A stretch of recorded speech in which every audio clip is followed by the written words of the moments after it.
Uwais merasa sangat sedih setiap kali melihat tetangganya yang lepas pergi menemui Nabi Muhammad. Saking cintanya kepada Nabi Muhammad, ketika ia mendengar ada yang melempari Rasulullah hingga membuat giginya patah, Uwais turut mematahkan giginya dengan batu hingga patah juga.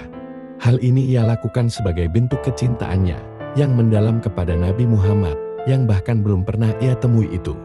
Ia selalu bertanya-tanya, kapankah ia bisa bertemu dan memandangi wajah beliau dari dekat.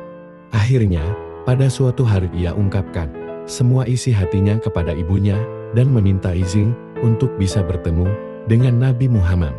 Ibunya pun mengizinkannya untuk pergi ke Madinah. Ibunya berpesan kepada Uwais, "Pergilah wahai Uwais, anakku. Ketemuilah Nabi di rumahnya. Dan bila telah berjumpa dengan Nabi, segeralah engkau kembali pulang."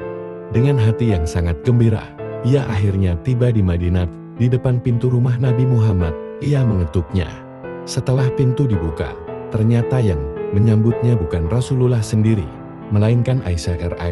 Saat itu, Nabi sedang berada dalam peperangan, sehingga beliau tidak bisa menemuinya. Uwais sangat kecewa, bahkan ketika sampai di rumah Nabi, dia belum juga bisa menemui beliau. Ia ingin sekali menunggu Nabi pulang dari medan perang, namun ia teringat dengan pesan ibunya yang menyuruhnya segera pulang ketika sudah bertemu beliau. Dengan berat hati, akhirnya Uwais memilih untuk mematuhi ibunya dan kembali pulang, tanpa pernah bertemu dengan Nabi Muhammad.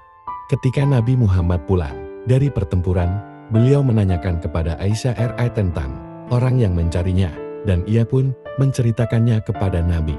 Aisyah RA menjelaskan bahwa ada seorang pemuda dari Yaman yang datang ingin berjumpa dengan Rasulullah. Namun, karena ibunya sudah tua dan sakit-sakitan, ia tidak bisa menunggu kedatangan Nabi dan memilih untuk pulang. Nabi Muhammad lalu menjelaskan bahwa pemuda itu adalah penghuni langit. Beliau juga menceritakan kepada para sahabat, kalau kalian ingin berjumpa dengan dia, perhatikanlah ia mempunyai tanda putih di tengah telapak tangannya. Beliau juga menyarankan untuk meminta doa dan istighfar darinya, sebab ia adalah penghuni langit dan bukan penduduk bumi.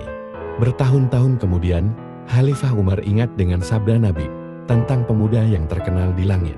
Sejak saat itu, Umar selalu mencari kehadirannya dalam rombongan Khalifah yang datang dari Yaman, hingga suatu saat ia benar-benar bertemu dengan pemuda tersebut.